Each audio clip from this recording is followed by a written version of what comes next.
Chapter 272, Observing Each Other. Detective, a colleague, however, the fact that Hez able to assist the police in dealing with such a serious case shows that he truly is a well-known detective, at least within Civil House Yard. Isn't the serial killer involved in devil worship supposed to be handed over to the Night Hawks, mandated punishers, or the machinery hive mind? All the police department needs to do is send a few assistants, so why would they need to seek the help of a private detective? Yes, the 11th serial murders must have caused a sensation. Civil House Yard is under a lot of pressure, and they aren't willing to just wait in misery? Many thoughts flashed through Klein's mind, but on the surface, he revealed a smile. All right. He boarded Isengard Stanton's rented carriage and saw a young man with brown hair inside. This is my assistant, Isengard, who had a thin and angular face, introduced. Please, have a seat. He didn't close the carriage's door, nor did he let the carriage driver drive the horse forward to show that he meant no harm. Klein deliberately sat down uneasily and asked worriedly, "What would you like to talk about, Mr. Stanton?" Isengard took out a dark pipe and said, "I want to know what you've learned from following Mum. Lopez, did you hear or discover anything? This am also a detective, and you should know that we have confidentiality agreements in this business." Klein deliberately replied, as though he was in a dilemma. "I'm asking you on behalf of Civil House Yard. This has nothing to do with a confidentiality agreement." Isengard rubbed the pipe with his thumb. "A pound, how about 2 pounds? Having learned a lesson from the previous incident with Merceau, together with the fact that there was no need to keep it a secret, Klein replied without hesitation, "Sure. All right." Isengard smiled and took out 2 1-pound notes from his pocket. Klein acted as though he was recalling something before frankly saying, "We only heard 1 sentence. Mum." Lopez attempted to order her subordinates to tell Capim that it is not to send anyone over in the next few days. "Capim?" Isengard nodded, seemingly enlightened. "Got it. You know Capim." Klein didn't hide his surprise. Isengard handed the notes over and said with a faint smile, "Has one of the most controversial magnates in Sherwood Borough. In Backland, innocent girls often go missing along deserted streets, and after a long time, they might be chanced upon in all sorts of legal or illegal brothels.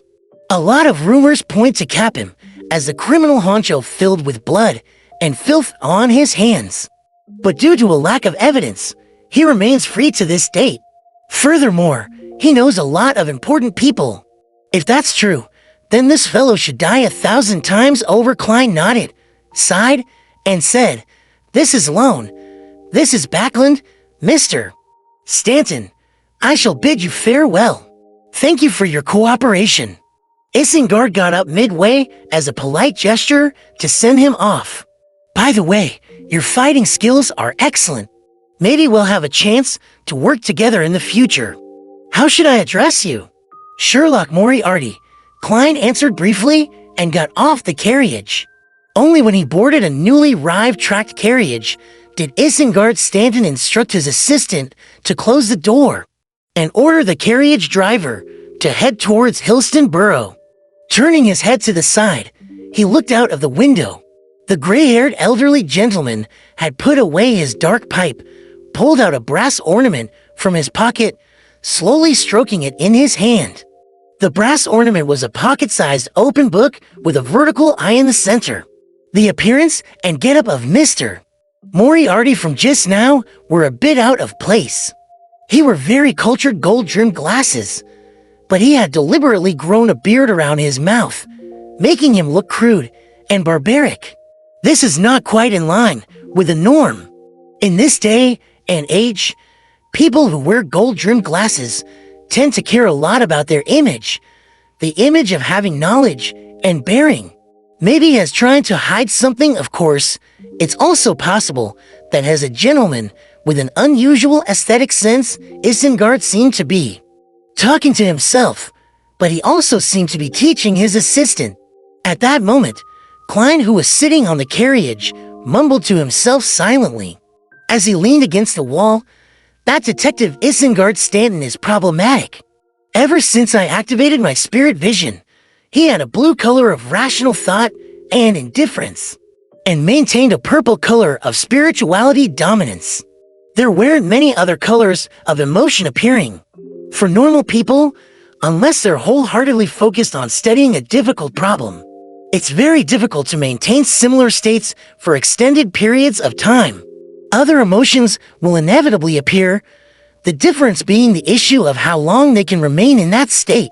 Yes, either Detective Isengard Stanton is one such genius at observation and reasoning with extraordinary talent, or has a beyonder." The tracked public carriage had two floors as it ferried more than 40 passengers towards the Backland Bridge area. Klein gradually reined in his thoughts and cast his gaze out the window, and admired the 2 to 3-story buildings on the other side of the road. Occasionally, he could see brown houses 5 or 6 stories high, a sign of Backland's latest trend and of the kingdom's most advanced construction technology. After a transfer, Klein arrived at Iron Gate Street and got off the carriage opposite the Bravehearts Bar. As it wasn't the peak period at the bar yet, the moment he entered, he saw Caspers drinking at the bar.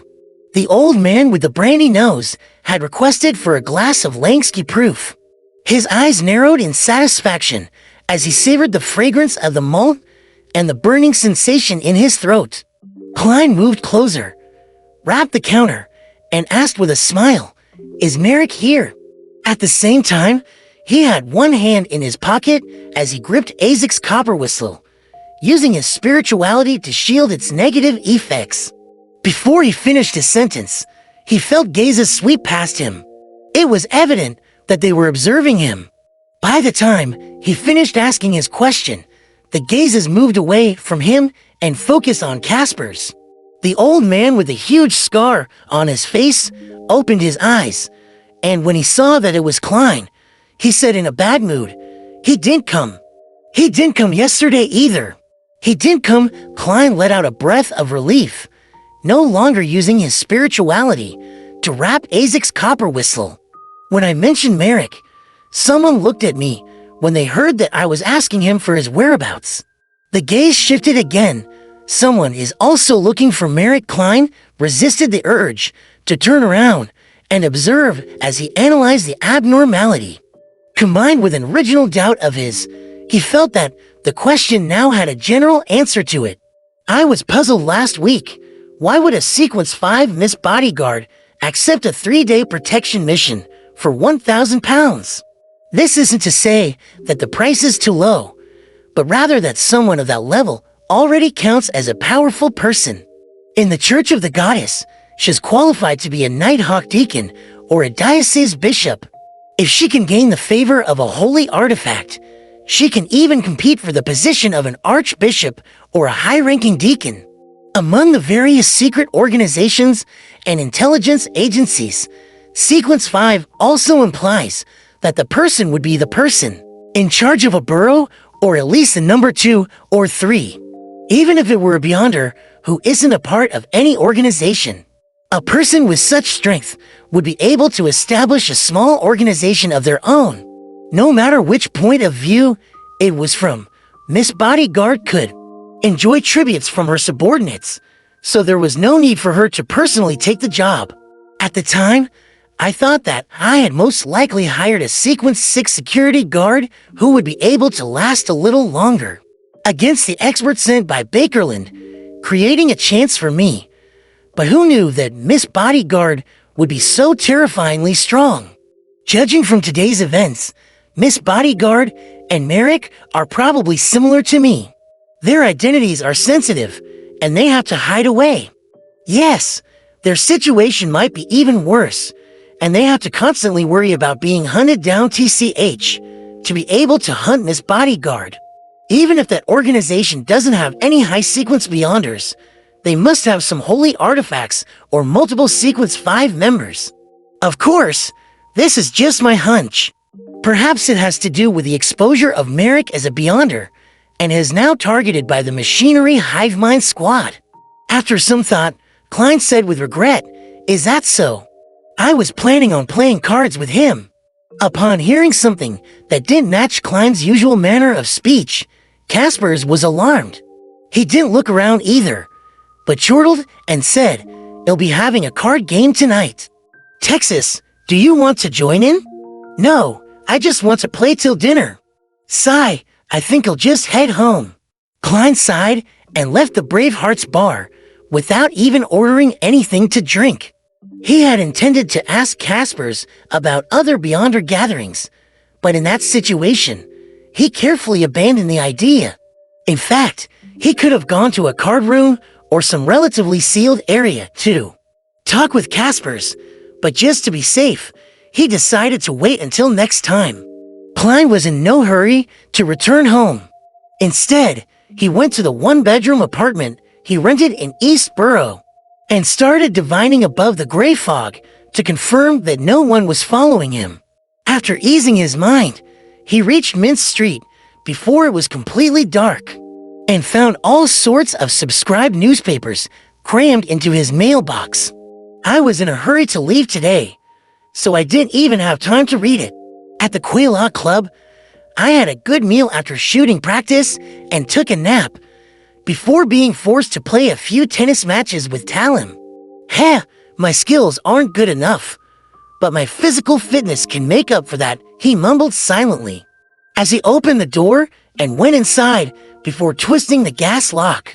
He brought the newspapers into the living room and sat on the sofa. He lit the wall lamp and started reading. Klein first read through the Backlund Morning Post and immediately flipped to the 5th page and saw an advertisement. It was an advertisement for the Ernst firm's purchase of goods.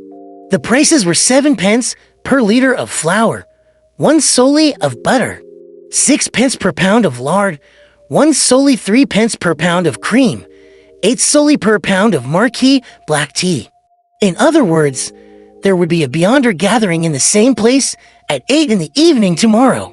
The code to the door is to knock 7 times heavily, 1 time lightly, 6 long intervals, and 1 short interval in that order. The remaining 3 and 8 are meaningless. Klein interpreted the content, leaned back against the sofa, and began to look forward to the gathering tomorrow evening. He wanted to sell some formulas to see if he could buy the corresponding ingredients or items.